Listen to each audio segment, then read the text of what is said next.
નમસ્તે વિદ્યાર્થી મિત્રો, ડિજિટલ વિદ્યાલય યુટ્યુબ ચેનલમાં તમારું સ્વાગત છે। વિદ્યાર્થી મિત્રો, તમને જે એકમ કસોટી આપવામાં આવેલ છે એમાં ધોરણ 8 ની અંદર આપણે ગુજરાતી છે એનું પેપરનું સોલ્યુશન આપણે કરીશું। હવે પ્રશ્ન એક છે કે કોવિડ-19 ના લીધે આવેલા લોકડાઉન દરમિયાનના તમારા અનુભવો 7-8 વાક્યમાં લખો।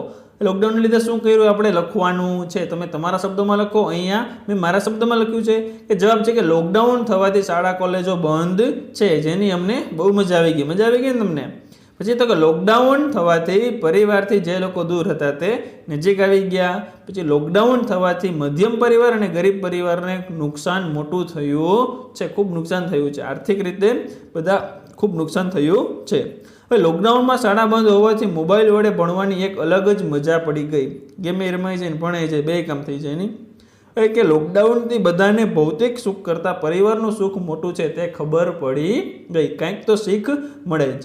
પ્રશ્ન 2 જોઈએ, માગ્યા મુજબ ઉત્તર આપો। હવે શું છે પેલું કે કાવ્યમાંથી નીચે આપેલા અર્થ દર્શાવતી પંક્તિઓ શોધીને લખો। પેલું છે કે ચકમક લોઢું ઘસતા ઘસતા ખર્ચી જિંદગી સારી, જામગરીમાં તણખો ન પડ્યો ન ફળી મહેનત મારી।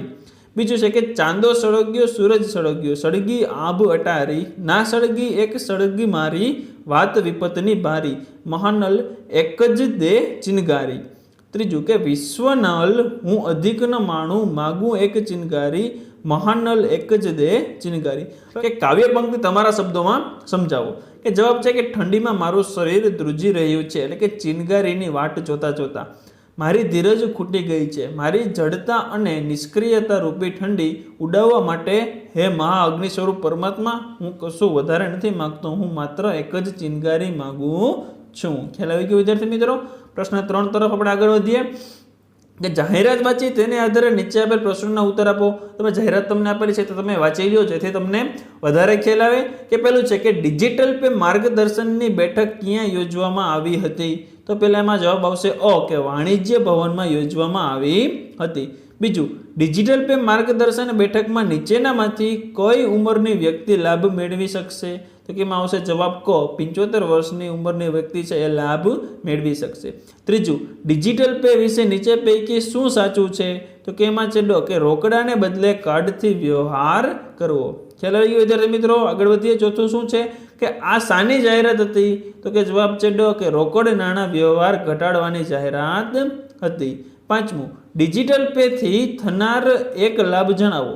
એમાં આવશે જવાબ કે કોઈ પણ સમયે કોઈ પણ સ્થળે અને રજાના દિવસે પણ તમે નાણાકીય વ્યવહાર કરી શકો છો, આ એનો મોટો બેનિફિટ છે।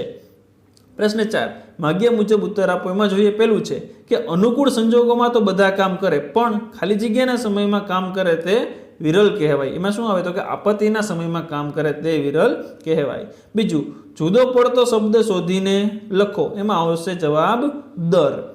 ત્રીજું, આ ગાંધીજીની વિદ્યાર્થીઓને ભણવાની અને શિક્ષા કરવાની રીત બેજોડ હતી। એમાં જવાબ શું આવશે? જવાબ આવશે ક, કે ગાંધીજીની ભણાવવાની અને શિક્ષા કરવાની રીત કેવી હતી? બરોબર, પ્રશ્ન જવાબ આપેલો છે એની ઉપરથી આપણે શું કરવાનું છે? તો કે જવાબ બનાવવાનો છે। જવાબ આપેલો છે એમાંથી આપણે પ્રશ્ન બનાવી લીધો।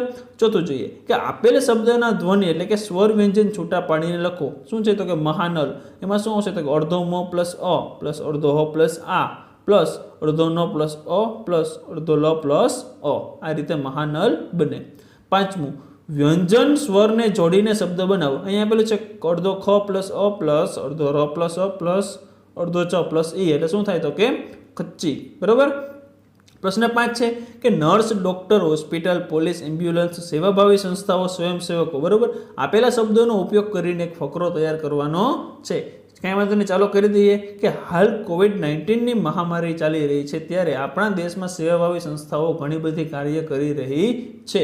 આ પરિસ્થિતિનો સામનો કરવા સમાજના ઘણા સ્વયંસેવકો તેમની સેવા આપી રહ્યા છે। પોલીસ તેમની ફરજ બજાવી રહી છે, તેમની સેવા અવિરત સમાજને મળી રહી છે। આ પરિસ્થિતિ સામે રક્ષણ આપણને મળતી રહે છે, માટે હોસ્પિટલો, એમ્બ્યુલન્સ, ડોક્ટર, નર્સ વગેરે તેમનો અનમોલ સમય આપણને આપે છે અને સમાજની સેવા કરે છે। આમાંથી આપણે પણ થાય તો આપણે પણ કંઈક સેવા કરી શકીએ। તો વિદ્યાર્થી મિત્રો, આપણે ગુજરાતીનું જે એકમ કસોટીનું સોલ્યુશન હતું એ અહીંયા પૂર્ણ થઈ ગયું। તમે પણ લખી લેજો અને 25 માંથી 25 માર્ક મેળવી લેજો અને તમારા મિત્રોને પણ શેર કરી દેજો, જેથી એને પણ 25 માંથી 25 આવે।